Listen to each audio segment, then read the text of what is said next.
Hi, I'm Joe. I'm an alcoholic. All of us here at White Chip hope that you've been enjoying our audiobooks and AA speakers.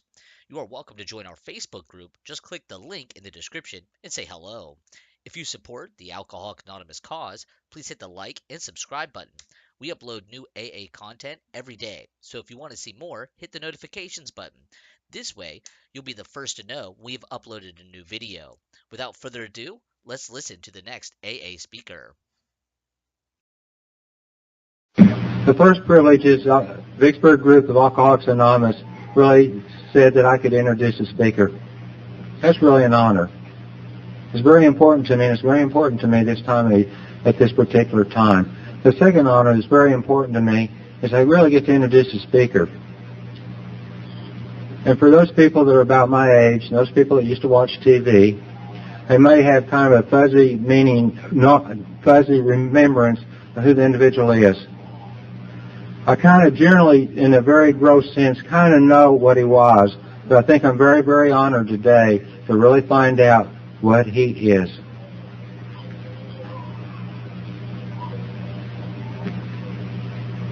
I'd like to introduce DDL, speaker this evening.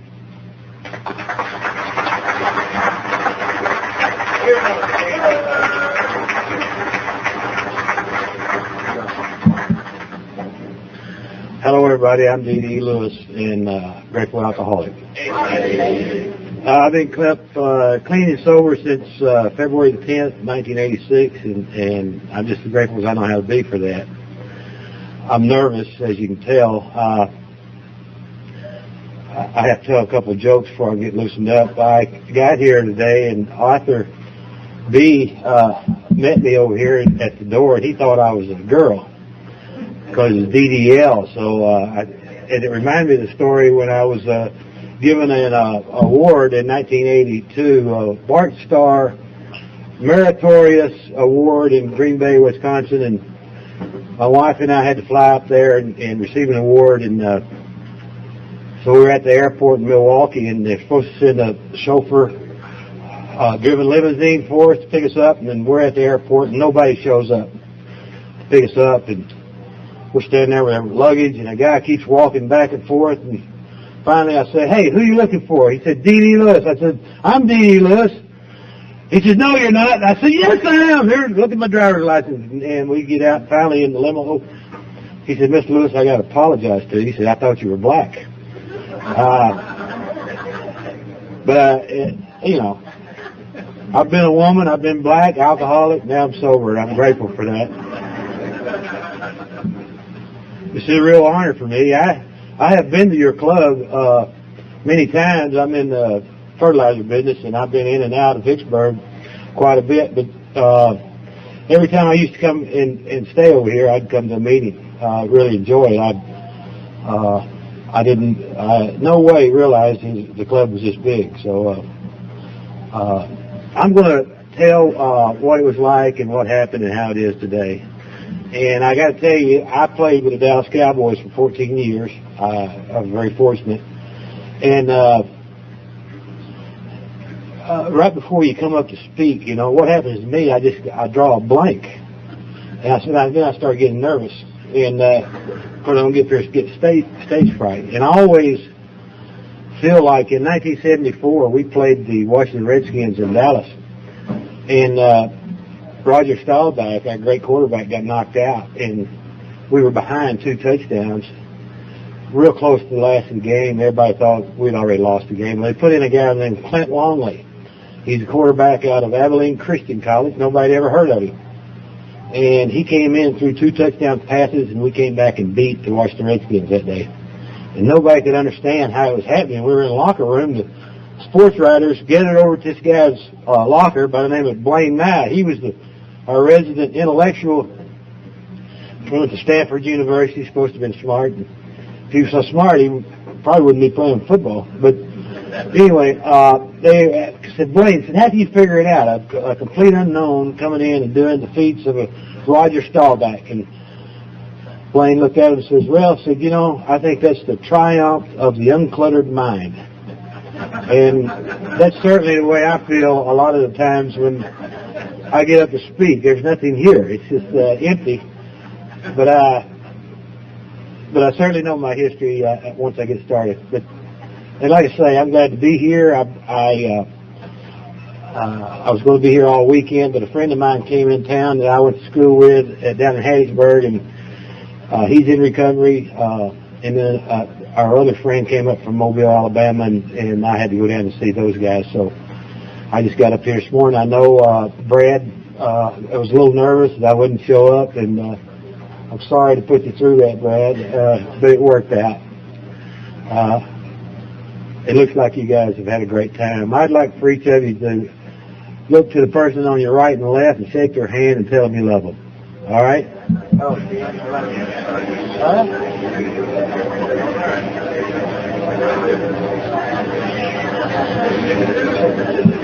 all right.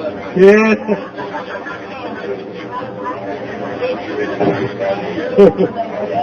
All right.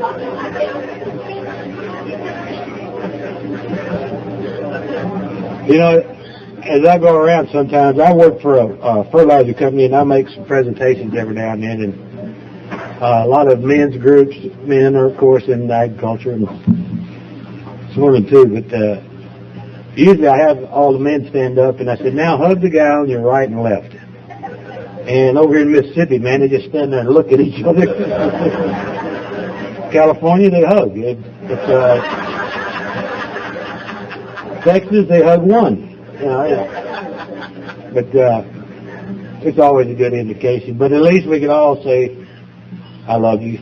I know that there's so much love in these walls in Alcoholics Anonymous. It's the only place I can go to where people understand me totally, and they don't judge me. It's a place that taught me how to live, and on an ongoing basis. And man, I'm just so grateful to be sober today. I've been sober since February 10th, 1986. I think I said that, didn't I? Well, I grew up in Knoxville, Tennessee. I was the youngest of 14 kids, and I grew up in a 4-room house. They named me after Dwight Eisenhower, Douglas MacArthur, 2 great generals during World War II, and either that or they ran out of names. But I tell everybody I grew up in a close family if you count bodies per square foot. Also, I tell everybody my dad wasn't around very much, and I've gotten some laughs for that too. He was around 14 times, I know. But Dad, everybody in my family was after the love and attention of my parents, and my parents were busy putting food on the table and clothes on our back, and we were all scrapping for that attention. And my dad, at times, would come home at 11 o'clock at night. He'd gotten off from work and gone to the bar, and my mother would meet him at the door and start cursing him immediately.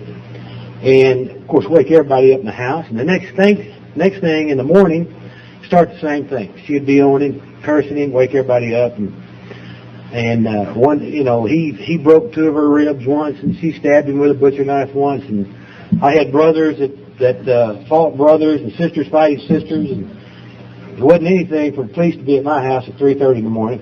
And I mean, all of our neighbors could hear the arguments and the shouting and going on at the Lewis house. And so I grew up in that, and it seemed in my family that the worst people got the most attention. And I had some brothers who were bad street fighters and bad actors, and I tried to emulate them growing up on the streets. And by the time I was 12, I ran away from home twice, and when I was 13, I was sentenced to 2 years in state reform school. And by the grace of God, I didn't have to go to the 2 years in the state reform school. My mother got me out. She talked to the judge and let me out, and she got me into a private Lutheran school, which was 2 blocks from my home, and it's $15 a month, and there's no way she could afford that. And I believe today it's another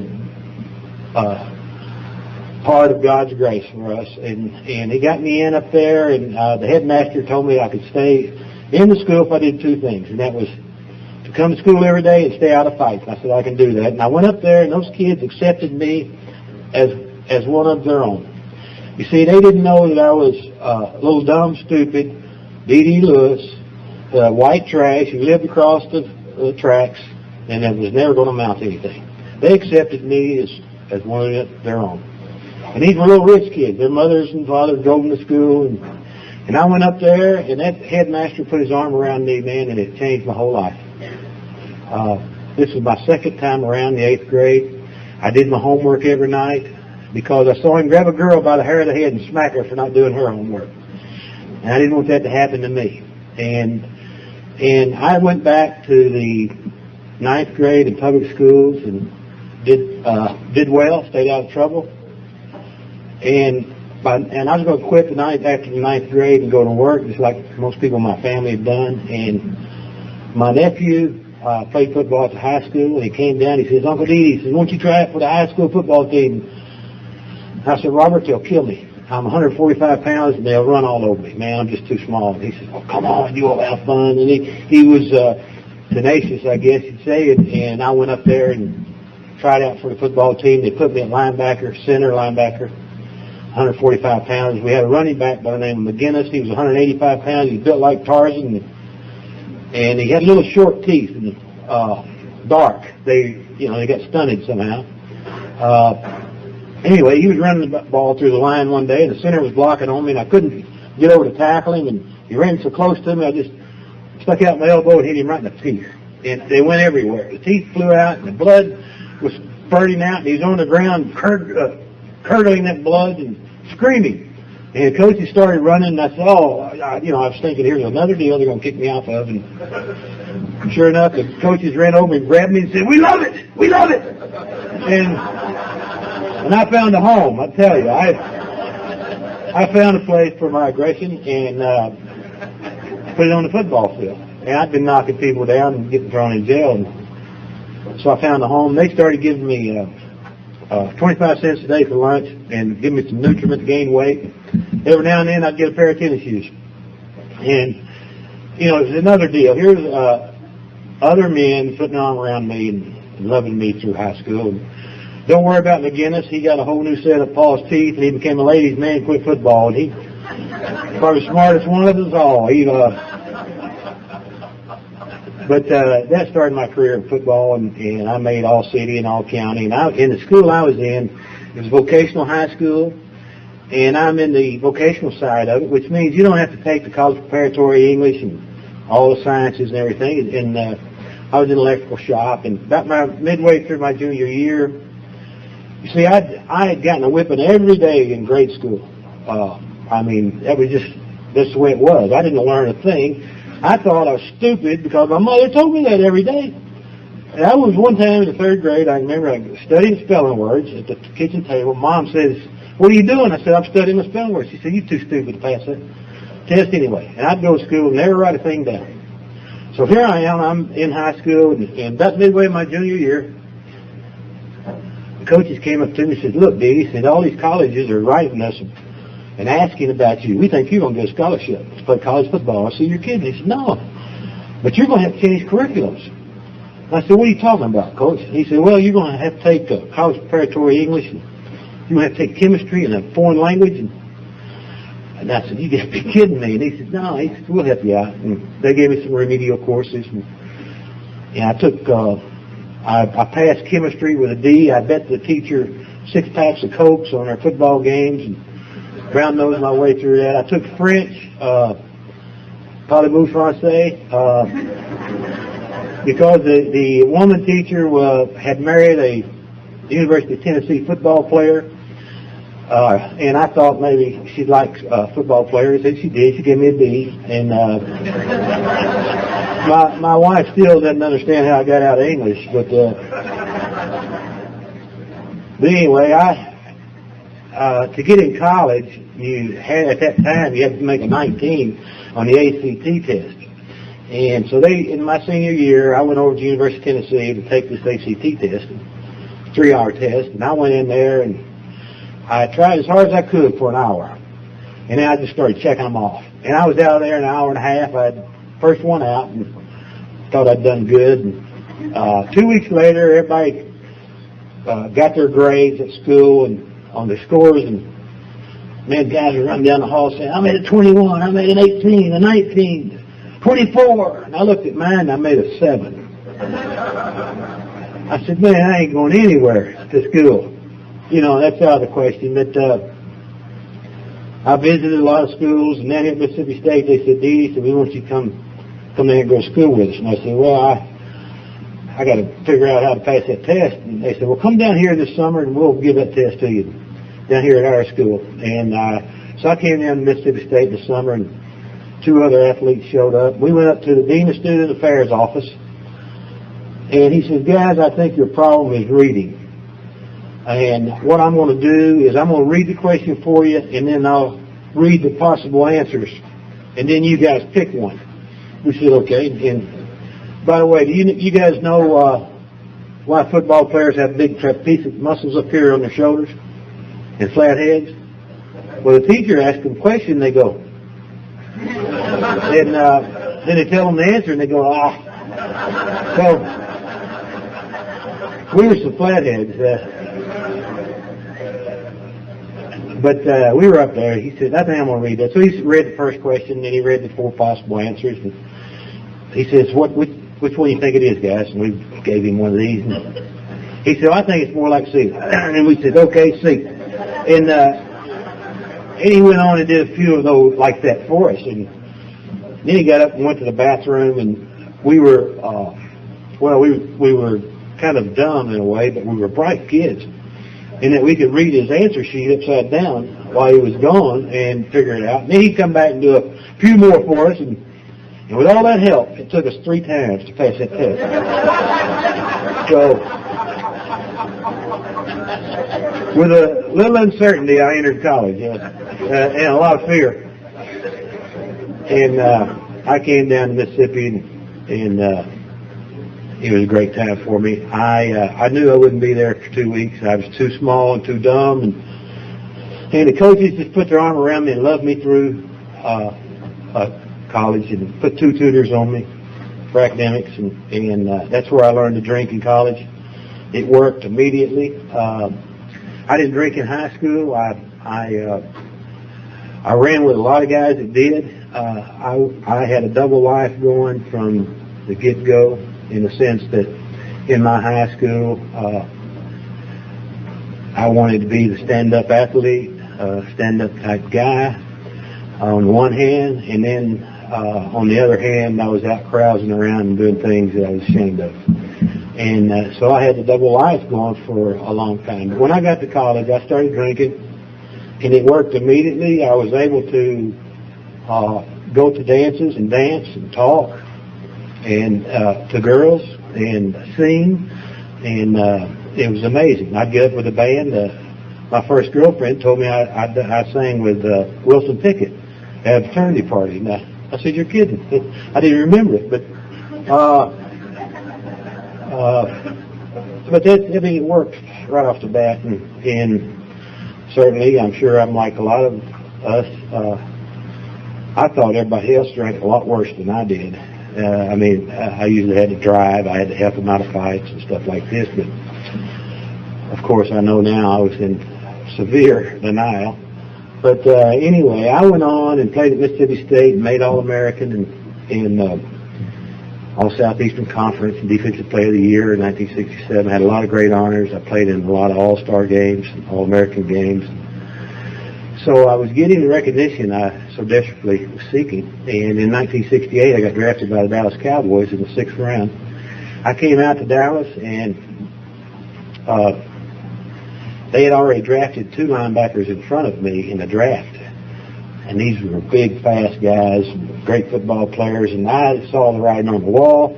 I came out to Dallas, and I knew I wouldn't be there any time at all. I was too small, too slow. They drafted these guys in front of me, and I went to training camp, and they put me at offensive center. And anyway, while these other guys were improving themselves, I got to snap the ball on offense. But so I knew I was going to get cut. But I hung in there, and the guy that they were going to keep, the linebacker, was so good, he got drafted into the Army. And I slid in the back door and made the Dallas Cowboy football team. And that was in 1968. It was a completely new life for me. At Mississippi State, we won 1 game my senior year. We went out and beat Texas Tech 6-3. We passed on 3rd down. It surprised them. We scored. Usually we were punting on third down. We were bad. And when I got to Dallas, man, we started beating people 50 points. It was unbelievable. My first game was in, I had to go play in the Chicago All-Star game and with the All-Stars, and we played the Green Bay Packers on a Saturday night in Chicago. The next day, we flew to Canton, Ohio, and we played for Dallas against the Chicago Bears in the Canton Hall of Fame game, and which I think they're playing today or this weekend. And anyway, went down there and we were playing Chicago Bears, and man, these guys had on these big dark blue uniforms and had Dick Butkus and the guy named Fred Obradovich, and I mean they were just mean, and they were knocking guys out, and it was dusty, and Butkus was killing people, cursing, and I just knew I'd never make it. I mean, this is too mean, too bad for me. And we had a real rodeo cowboy that played for us by the name of Walt Garrison, and Butkus, little linebacker. I mean, he walked around like this, and he's like chewing on his tongue. He's probably one of us, but he, excuse me, Dick, I didn't mean that, but so he told Garrison, he said, "Look, Garrison, you come through this hole again, I'm going to bite your head off." Walt said, "Yeah, if you do, you have more brains in your stomach than you do in your head." Be quiet, Walt. Don't get him mad. But I just knew it was too rough for me. We got 2 fights with them.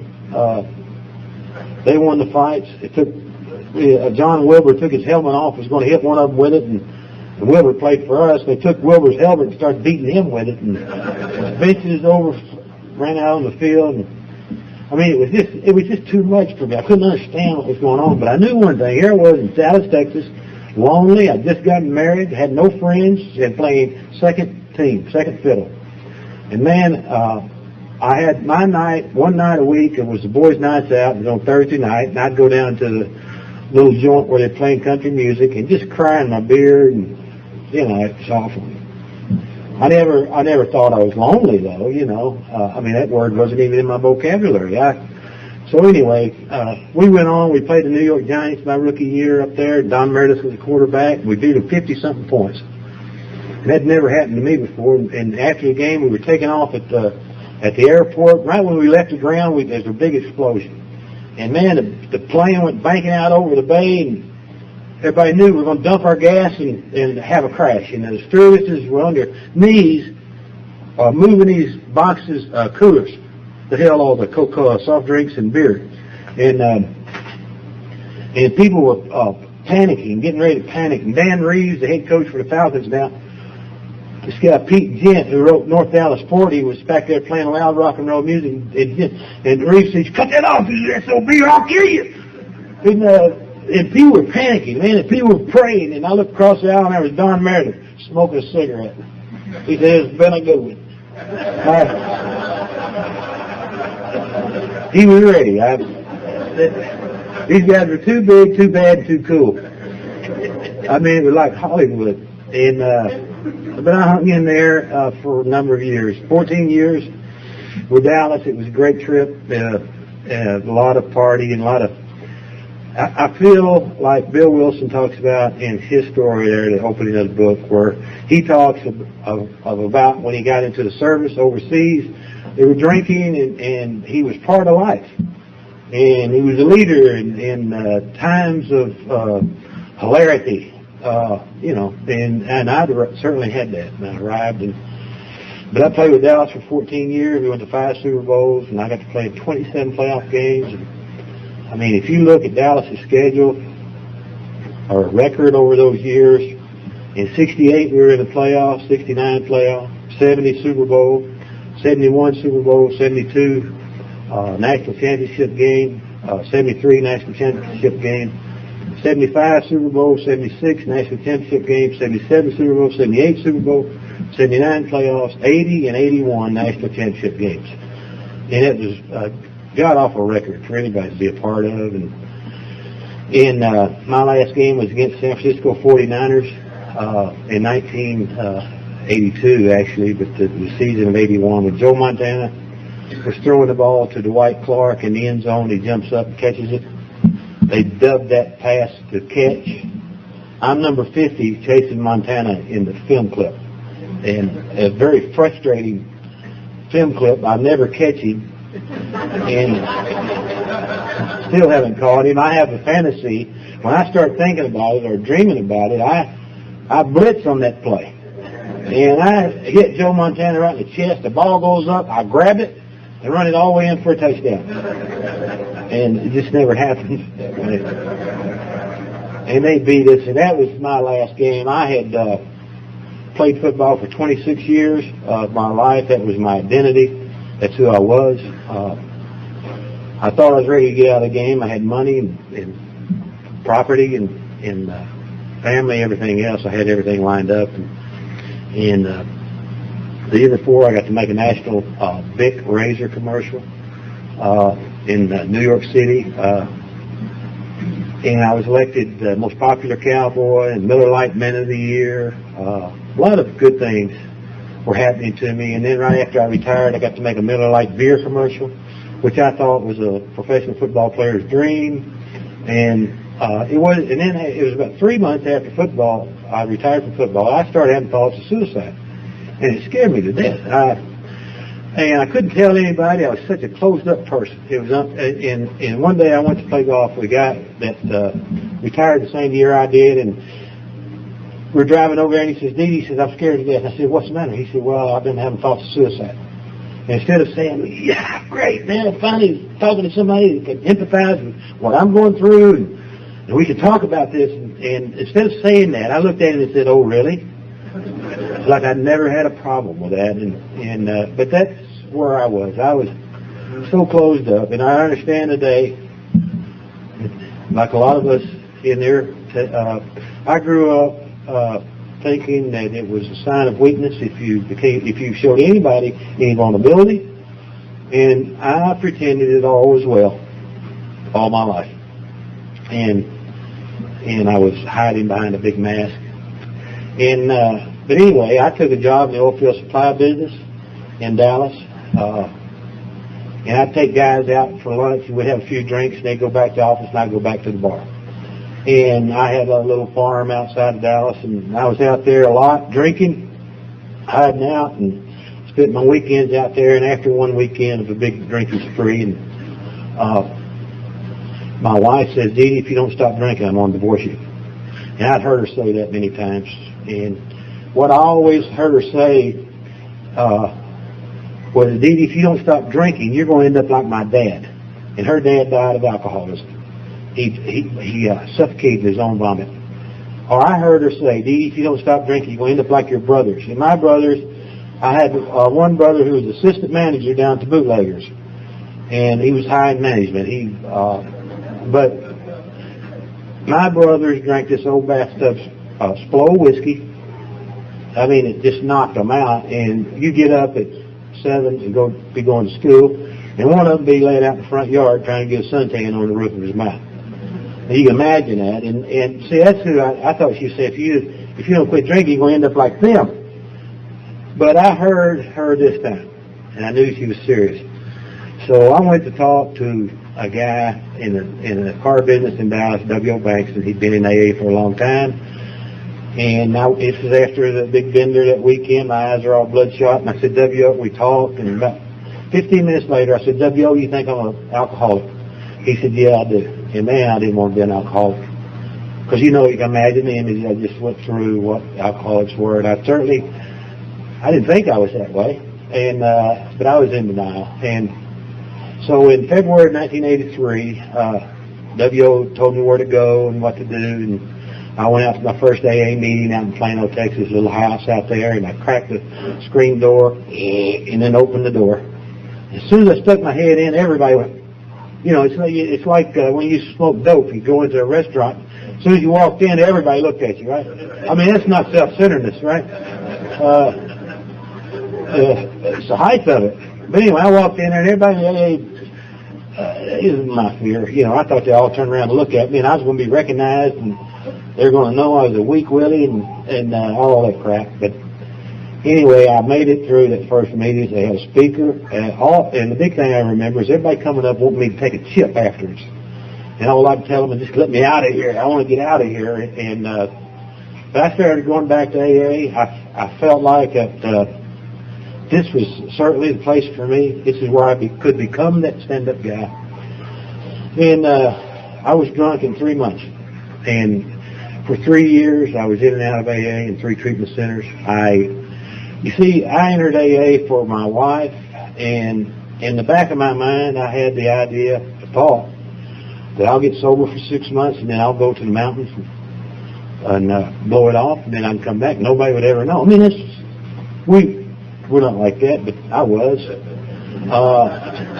And I entered AA that way. Plus, I was working for Miller Lite Beer. When you make a commercial for them, they make you back then they made you a Miller Lite All-Star.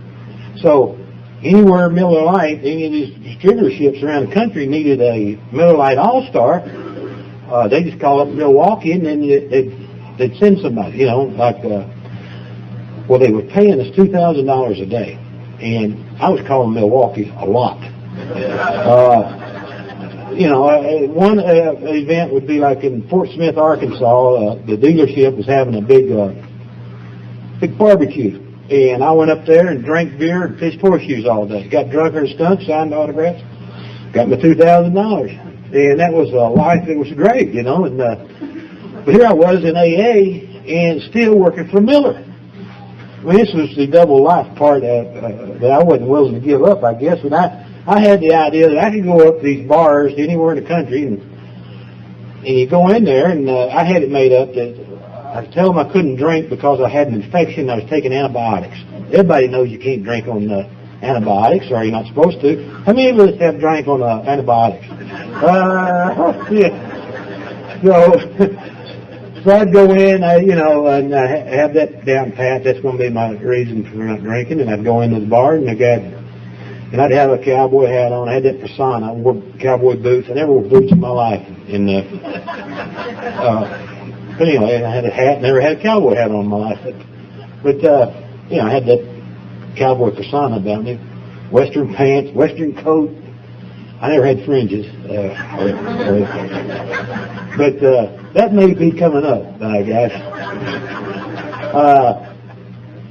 And I had my story down. I go into the bar, and the guy'd say, "What do you want to drink?" He'd put that Miller Lite up there, and I'd say, "I can't drink, guy. I'll tell you." What? A Miller Lite All-Star, not drinking? Give me a beer. I didn't even get the chance to tell him I had that infection. I was so ashamed that, so I started another spree. But for 3 years, it was a killer. I thought I was going to be the guy that couldn't get it. And I ended up losing everything that I held dear. And that's my family, all my money, my property, my dignity. My best friend ended up being a cocaine dealer. I was just close to the bottom. I came out of that last treatment center just as crazy as I'd ever been. And I was living in a little one-bedroom apartment. And I came out of there, and one thing had changed. I started reaching out for help, which I was always afraid of, and because I was afraid of rejection. And in there, they told me about, and I'm sure a lot of you have heard about the praying and how to pray. And at night, take your slippers, slide them up under the bed, and while you're on your knees, ask God to keep you sober. And in the morning when you get up, to get on your knees, get those slippers, why don't you just ask Him to keep you sober? And that was a profound statement for me, because I grew up in a Baptist church, and I heard that preacher preaching. He preached like it was a psalm, it was a song. It was so beautiful, and it rolled. And I never could do that, of course, because of all the shame and guilt and the things I had backed up. God couldn't love me. But anyway, I got back home, I started praying, and I started reaching out for help in these meetings. And I was sober about 2 months, and I knew I needed to get a sponsor, somebody to lead me through this program, a mentor. My first sponsor that I ever asked in that old club, within that 3 months that I was sober that first time, I asked him to be my sponsor because he was next to me during the Lord's Prayer. After the meeting, he said, at the spot where it says, "Forgive us for our trespasses," he said, "Forgive us for our short passes." And I thought, well, that's kind of neat. You know, this guy's sports conscious. He would understand.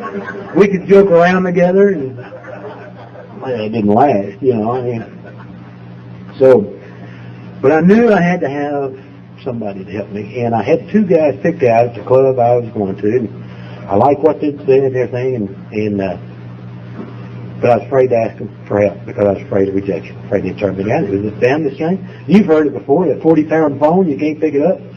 And, well, anyway, this one particular night, I got on my knees and prayed and asked God to send one of those guys into my life and lead me through this program. And it wasn't 5 minutes, and one of them called.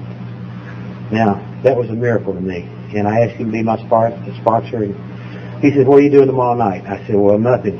And he immediately got me in a plan of action. We went to, he said, "Come go with me." And we went up to the Terrell State Hospital over in Terrell, Texas, and carried an AA meeting up there to the Jitter Joint.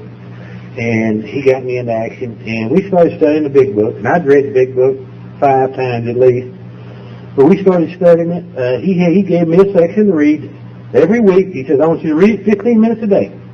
That's all for me. Now, you can read anything you want to on your own. But I want you to read that for me on your own. Then we'd meet on the weekends and we'd go over it."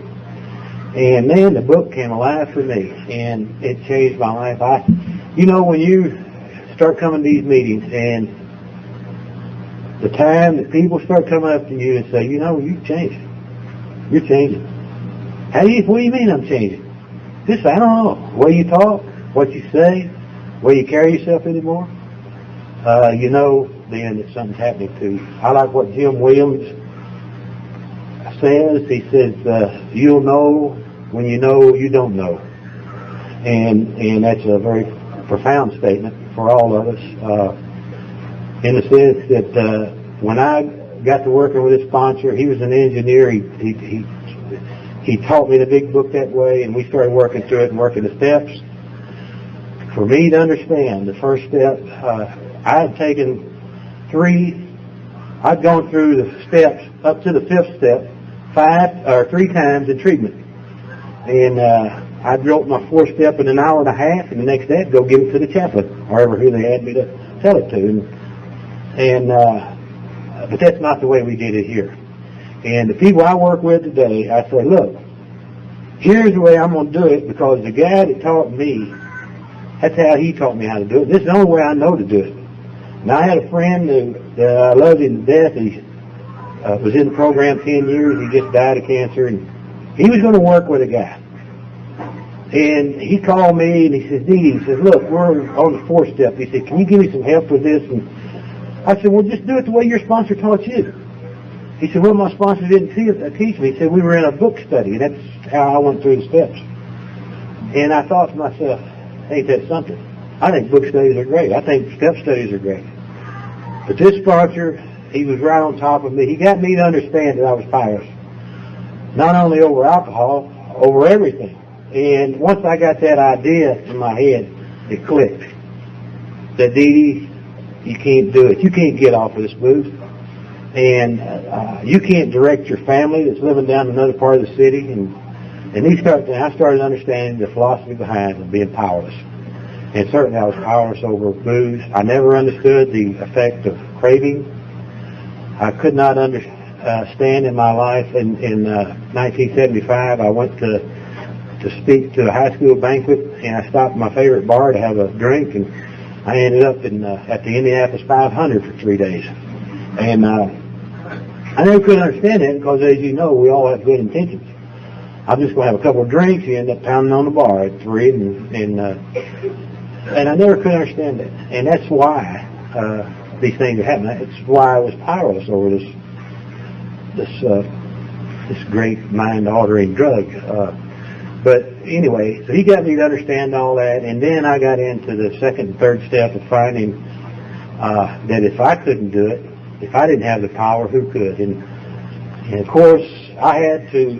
I like the part in there where Bill Wilson talks of his friend coming to visit him, and he looked at his friend. He says, "You've got religion." He says, "You bet." And And in there where it talks about being willing, open and willing, and having some humility to crack the door on looking at God in a different way. All the prejudices of the past he was talking about would enter his mind when you talked of this boss of the universe, but where we can start creating and have the idea of creating our own God.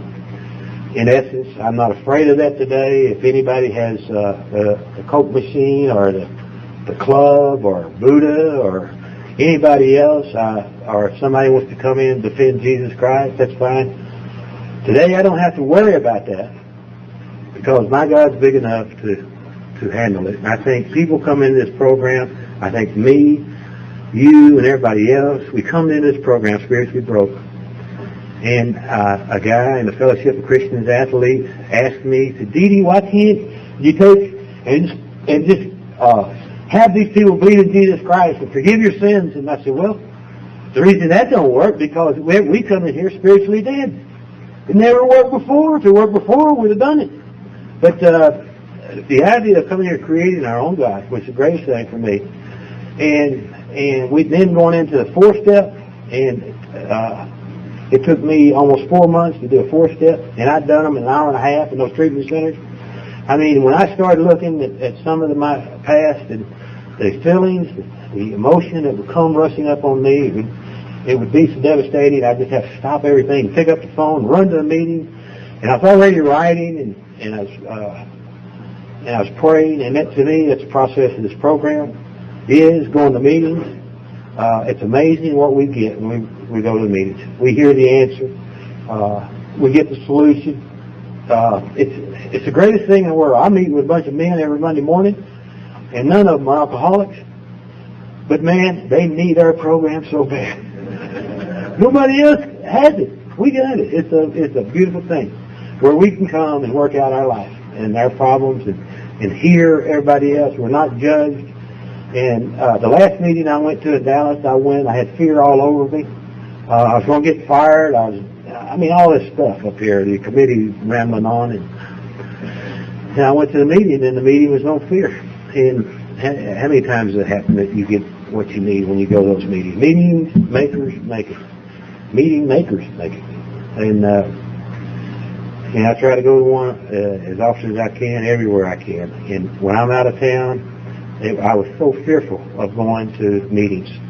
And the first meeting that I went to out of town was in Hugo, Oklahoma. And my sponsor told me, if you ever get any town you go into, so if you want to know where the AA meeting is, or if they have one, just call the fire department or the police department. They'll tell you. Those guys know. And sure they know. And say, well, yeah, there's one over there across the river. And I went, there was 4 people there. And it was a very good meeting. And now my fear is not so much, but I still have some fear about going to a new meeting, but it's a blessing for me always. And so I did. The process of the program, as I see it, is going to meetings, picking up that telephone, that 40-pound phone, calling someone else. Women, you guys already know the solution to a lot of us hardtail problems is women, when they need to talk about their problems. And they don't need any answers, they just need to talk about them. And in the talking, they get solutions. They figure it out. And that's what we have to adopt. That's the way I believe AA is. We got to pick up that phone and call somebody and say, hey, Joe, here's what's happening. Let me tell you what she did today. Or he did, or whatever. Ever like you don't do, blame it on somebody else. But that's the process of the program, I believe, is writing, picking up the phone, calling somebody, coming to meetings, and praying.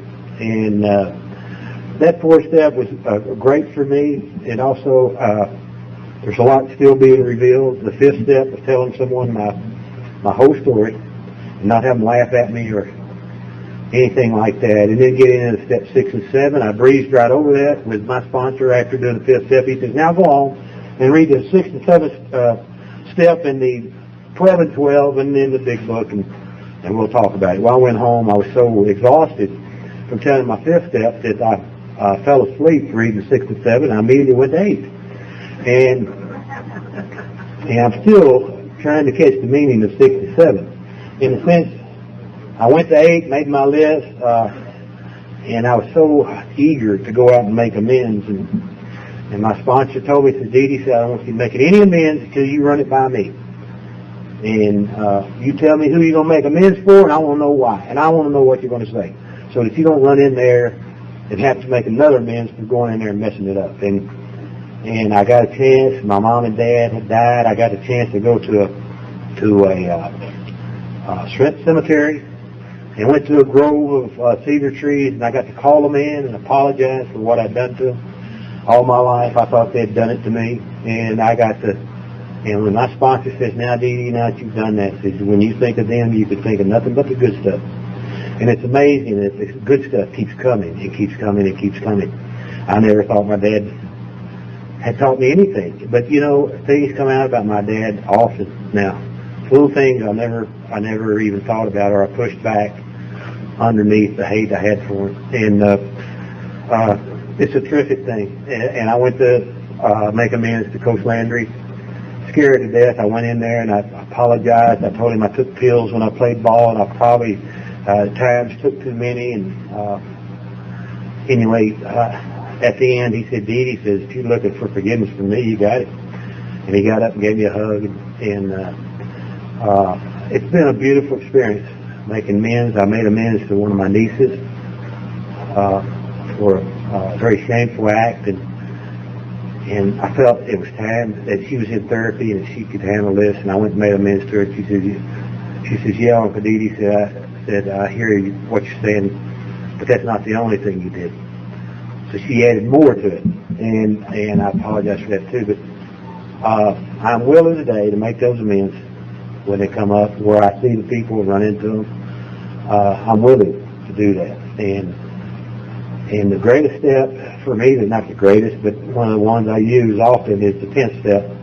And journaling for me has been wonderful. I mean, it's just been great because I get it out of my mind. I get it on paper. I can see what's going on. And I've had, this is my 3rd journal I'm on now. And my first one was full of my wife. I mean, it was everything she had done to me. And so then I got married. So my new bride, I got to tell you this story if we have time here. Here I've just got married, and I feel like my wife is reading my journal for some reason. I just had that feeling. You know her nose, right? So in there, and she's got her car, and I've got my car, and she accused me of taking the hammer to her car. And I wanted to many times. Well, she told me, I've got to say this, Billy, my wife told me not to say anything about her. But here, I'm going to break her. I'm going to tell her I didn't say anything. But anyway,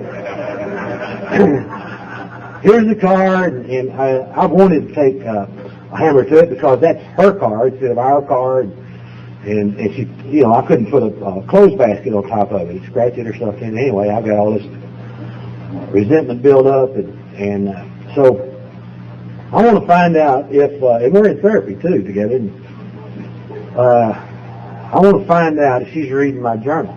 Well, I put in my journal that I took a hammer to her car. And I hope she doesn't find out, like this. And it was about 3 years later, we're in therapy. Same guy. And, second marriages, how you try to blend families and all that. 85% of second marriages don't work. Isn't that something? So get through the second one, get on to your third one, you'll be all right. Not really. We've worked hard on this one.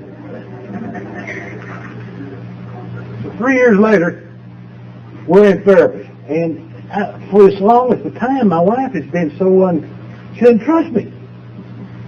And finally in therapy, I said, look, I've had enough of this. You never trust me. What's going on? What makes you think this? And you've always talked about me getting that car. What is it about? And she says, well, I got to get honest. It's time to get honest. She said, and I hate to say this, but I read your journal. Oh, no. She said, and in there you wrote in your journal that you'd set the hammer to the car. And I'd forgotten all about it. It's 3 years later, man. And the therapist is looking at me, and she's looking at me for an answer.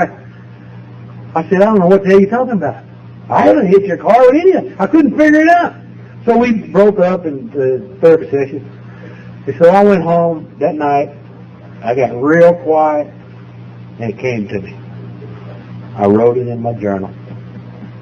Years ago, never thought anything about it. And I went back the next week. Now you can imagine, this would never fly. They still don't believe me. I went in there. I told them, I said, hey, I wrote that in my journal just since you was reading it. And they both of them went. So what? Good story. Anyway, be careful where you write your journal. But the 10th step has gotten me back to step 6 and 7 every time. And most of the time it gets me back there because I'm on my knees pleading for mercy for God to take this from me. Because I keep stepping in it, doing something. My wife is thrashing me with something that I do wrong. And usually I've stepped on a bunch of toes or I've stuffed my feelings and then had a breakout or something. And I'm usually in my room after writing on my knees asking God to take this defective character from me. And in there, I understand today, we all have instincts, but I have taken mine. I'm sure a lot of us have taken those instincts and carried them way, way over. One of my big ones, and as you can guess, is for recognition, to be authentic, and for someone to, what's the word, authenticate me, or what would that word be? To validate me. For you to treat me with respect and as a stand-up person. And so I take that instinct of wanting to be validated, to be authentic, to be respected, to be of some value, and I've taken it and gone way to the extreme. Because even when you look at me like you don't like me, I blow up. I can read something into that. But it always causes me trouble. I immediately get into a shame spiral. And when I get into the shame, I get angry because I'm a no-good SOB then, and I want to fight you. And so I'm on my knees begging for mercy, asking God, humbly, asking Him to remove this defective character, get me the right size. And that's not, I have a lot of other character defects besides that. But the step 10 brings me right back to 6 and 7. And I know about 6 and 7. I know about 10. Seeking God. In step 11, I try to do that. I've been in and out of that, setting time for God and meditation and to work on my spiritual life. After I got sober, I got back in church. After 2 years, I got back into the Bible, into my religion, and I took it way to the edge over here. And it's like I'd start memorizing Bible verses and wanting my wife to sing in church, and she hated that. It's like she was wanting me to do it different, and she grew up a Methodist, and they never sang in the Methodist church the way we sing, And, but anyway, I gave her the impression that she was a step or two below me spiritually. I don't know how I could do that, but, so here I am, we get in an argument, and I go back in the bedroom, that's my cave, and I go back there and read the Bible, of course, and memorizing all these verses, because the guys in my group were memorizing them, and anyway, she comes through the bedroom, she's walking like this, yeah, you're some kind of Christian, you are. I say, hey, you know what it says about you in here? It says it's better for a man to sleep on the corner of the roof than in the house with a contentious woman. I can get it right, and that's not the way to quote Scripture. I always done that way when I was a kid. So I had to work through a lot of stuff, and I'm coming back to the center with some balance now. After a long, long time of beating people up and not really being able to see it. I've got a few friends around me that love me just a little bit less than I love myself. And they tell me what they see, and I get to tell them my problems, and they give me some answers. And a lot of times it's hard to hear. But I think a guy in one of our meetings back in Dallas said it best when he said that Dee Dee says it's like when you get married and come into AA, or he says when you come into AA first time, it's like getting married. You're never going to get your way again. So I've come to that. I'm coming to that place. So where you get in, the way you get into full acceptance is just to be beaten down. That's not right. That's the victim's role. But I think the whole program is leading us to a position where we can say, this is happening, I'm right where I'm supposed to be, things are happening just exactly the way they're supposed to be, and I'm going to accept it.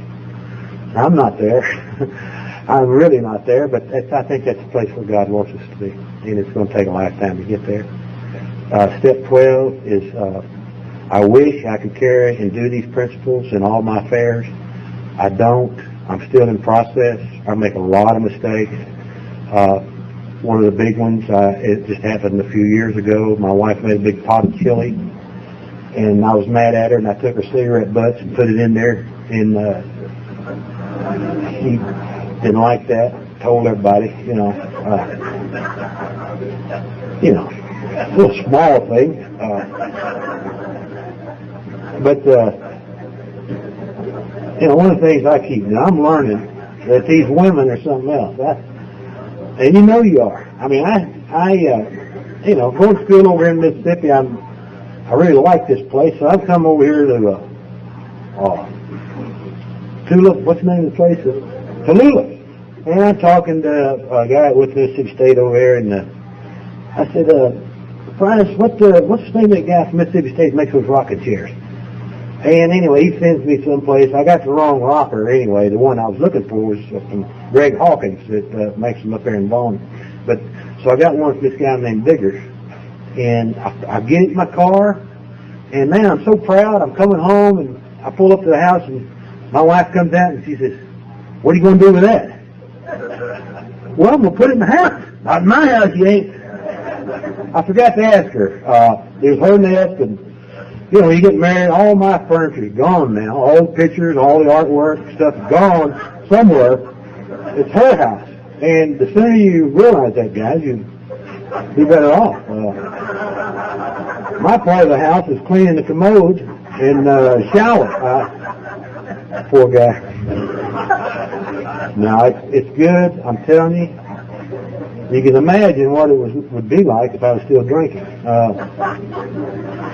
But I tell you, I've got two daughters, one 27, one 21. I've got a stepson that just turned 17. What a handful he is. And my daughters, I try to control them forever. Now I'm trying to love them. I've had to go to Al-Anon to learn to detach with love. Really showing me what kind of guy I am. But I believe it's all this thing called life is about pulling us out as men and women. What does it mean, pulling us out? It's like when you heat gold or silver, you're trying to get the pure stuff, the dross comes to the top. We want to get the impurities out, and relationships do that to all of us. I think that's why it's important to have them. This program is giving me the way to live. Like I say, I'm still not there. I've got to go to meetings, as many as I can. I forget real quick. So I got to keep coming back and hearing it over and over and over again. And by the grace of God, I'm still in there. I just feel so good that I still have the desire to come to meetings and to work with people. And God keeps doing it for me over and over and over again. Many blessings that He's given me in every facet of my life. And I never thought I would ever win by surrendering. And it turns out that's the way it works.